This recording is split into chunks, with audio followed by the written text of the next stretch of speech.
question, E. Have you ever played rec ball? Like rec ball, what's another word for it? YMCA, Boys and Girls Club, rec center leagues. Have you ever played? Yeah, I play like park basketball. We're talking about that. Park basketball? Yeah. Okay. Do you think it's ruining the mindsets of basketball players and parents? I feel like nowadays, yeah, but coming up, it was like that was a place to play at. That's where everybody played at. That's where the good kids would be at. You know what I'm saying? So you played for me. So you played for me when you was a player, right? Mm-hmm. Now my question to you is this: when you right before you played for our team, did you play rec ball or park ball, as you call it? Yeah, but I was like 5th, 6th grade though. So you had a big gap. Yeah. Okay. That's what I was. So here's the thing. I believe that rec ball is good, or park ball, whatever you want to call it. I think it's good to a certain extent. I think it's steps. I think it's a decent prerequisite to starting AAU. I think it weeds guys out. I think it's efficient for ages. Out here they start at 5. So I think it's efficient for 5 to like 10. Nah, that's too long. 5 to like 8, 9. And if you start your kid at 8, I think it's good for 8 to like 10. I think 10 is like your cutoff, though, to be honest. The reason why I say that is the reason why I say it's ruining the mindset is because everyone gets a trophy. So there's no competitive spirit. There's no structure in it. So everyone, like, you only get one practice a week. Some of the kids don't even come to that. And then they still come in and play the same amount of minutes as the kids who played, who came to all the practices. That's not realistic. And parents, when they get to the AAU set, or their AAU circuit, I should say, they're like confused. What? We got to practice twice? What? We got to drive over there? We got to do this? What? Yeah, it's travel ball, club ball, AAU. Like, it's 3 notches. It should be at least 3 notches higher than your rec team. Then when you look at it, one of my, I'm not going to say pet peeves, but what I will say is, one of my things that always stands out to me, or one of the comments that always stands out to me from parents who kids participate in rec ball, is he had 20 points yesterday. He had 25 points. And then he plays travel ball and he's scoring 6, 4. And he's struggling with the ball up the court on the press. The reason being is because the competition level is different. You're playing against kids who might practice once a week, if that. And that's if you're not in a really good league. Don't get me wrong. There's some rec teams in some neighborhoods that's like really competitive, and that's fair, right? But a lot of them, they're playing against a competition that doesn't know what they're doing. They don't practice. So yeah, he had 25. You know why he had 25? Because he's also playing with a club team that actually practice. So yes, of course. So he's a standout there, but he's not a standout with other club teams. I think it should be a cutoff at like 10. At 10 years old, I think it should be a cutoff. Like, because at that point, right, I think you should, now it depends, right? I think between 8 and 10, you should be trying to figure out, is your kid serious about basketball? Do they want to, because they start to make up their mind. Sometimes it's influenced through their friends. And then you can kind of see the skills. You can see what they do. Like, are they going outside by themselves and shooting the ball? Are they dribbling a basketball? Are they asking you to go to the park? Are they asking you to play? Are they saying that are they getting upset because they got to miss their games? They got to miss their practice? Then if that's your kid, at 10 years old, you start taking it serious. You should start diving into, all right, let me see how you handle adversity, because there will be adversity as you enter a new market of basketball. And And for the parents are also in a confusing spot as well, because it might be a dad that coaches the rec league, YMCA. He'd be like, "Oh man, we won a championship last year." Did you really win it? You know, they'll consider themselves coaches. I mean, some of you guys just get the best team and y'all win a game, but y'all don't. It's not like developing. Like, you're not developing a player. You're literally switching teams every season. It's just a league. That's not coaching. Like, you see a kid 1 hour a week. That's not coaching. That's just organizing games. That's just facilitating the roster.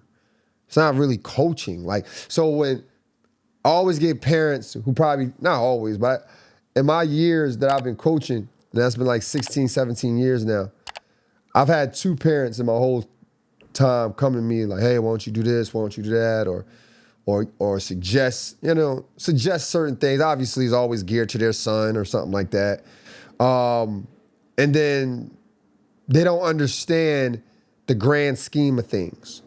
They don't understand, like, if, let's say I got a kid that's not as talented as others, and we're playing a team in a tournament, and I know we're going to beat this team that we're playing, but the next game or two are going to be against some tough teams.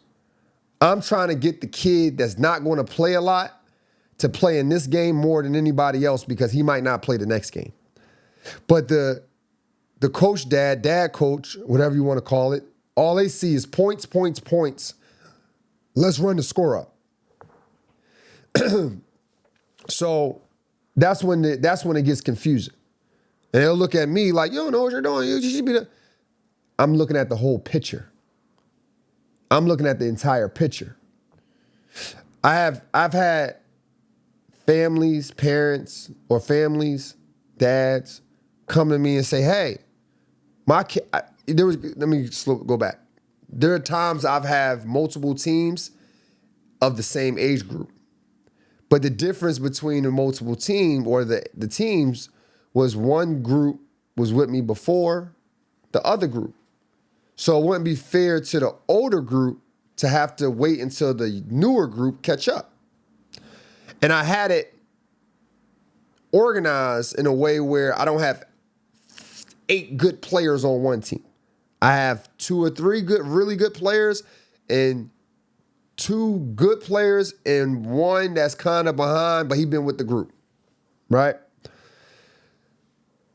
The reason why I don't put all the best players in my program on one team is because they don't develop. They don't develop well. Because then what happens to the guys who really can't play? What happens to let's say I put all the good players on one team, if I have 4 point guards, how do they develop their leadership skills if all 4 of them on the same team? If all 4 of them had the basketball, all 4 of them want the ball, how do we develop them at that point? So I've had families come to me and say, "Hey, I want my kid on this team." Or, why are they on this team? My kid is better. It's not about being better. It's about, okay, this kid right here who's kind of behind with the group, he needs the other kid so he can get some shots, so he can develop at least his shot and his confidence. If I put all the players who are still young and still new with no experience all on one team, it can hurt the confidence. There's going to be a lot of games being lost. The games aren't competitive. It's just no fun. Not to mention, keep in mind, we're talking 10. So at that age, you're trying to develop the mindset as much as possible. How to be a leader, how to work as a team, how to play hard, how not to give up. It's easy for you to put all good 10-year-olds on one team and then outskill the other 10-year-old teams and then just jump up and down like, "Oh, we won the game, we won the tournament." That's easy. But what happens when they reach adversity? Especially when they coming from a rec team. So they start winning games, then they stop coming to practice. "Oh, we done won 2 tournaments in a row. It's time to start coming to practice." It's time to stop. So now they under the impression that they can win without practicing. Then they get to high school, everybody discombobulated. We got to practice 5 days a week. Parents waiting in the parking lot, pissed. Damn, I got to be here 5 days a week, man. Yes. That's what it takes to be good. Then I've had parents who come to me and, I try to break it down through my philosophy, right? Winning culture over winning games. And I try to tell them like what I'm trying to accomplish, even in the tougher games. They just had a parent tell me basketball is just basketball. We just got to do what works. Nah, not if doing what works to you means your son turning the ball over 9 times and then that's not going to work. That's not going to work. It doesn't help the team. It doesn't help the team. I've had parents tell me, my kid can dribble. It's a difference between dribbling and being a ball handler. There's a difference. Handles, tween, that's dribbling. Ball handler. I can dribble up the court. I can catch the basketball, square up, pivot, and handle the ball without turning it over. That's a ball handler. Excuse me. Yes, that's a ball handler. You think of Nikola Jokic. You wouldn't be like, oh, he got a crazy handle. But he can push the ball. He can make efficient passes. That's a great ball handler. Magic Johnson. He didn't give you tween, cross. But he can push the ball, make efficient passes. So I think and the reason why I brought this up is just like a disconnect between families and players. And I always want to just give you guys insight on how basketball former players think and what they've been through. Like, I understand a lot of families and dads, and they play high school and then stop. But you got to understand, if you have a coach who played college, played pro, and that doesn't necessarily mean they always can coach. That doesn't mean they're always right. But you got to at least understand there's levels to insight. There's levels to insight. There's levels to the wisdom on the court. Because high school doesn't require you to watch film for 4, 5, 6, 8 hours out of the week. High school doesn't give you exposure to former high-level basketball players and high-level coaches. College does. So when you do have a good coach, you got to honor that coach and understand that everything he says is not right, but it's a reason why you're playing with this coach versus we do this over in rec balls and this is what happens. This is what should be happening here. Nah, not that. If it was that, we wouldn't have AAU. Coaches wouldn't come.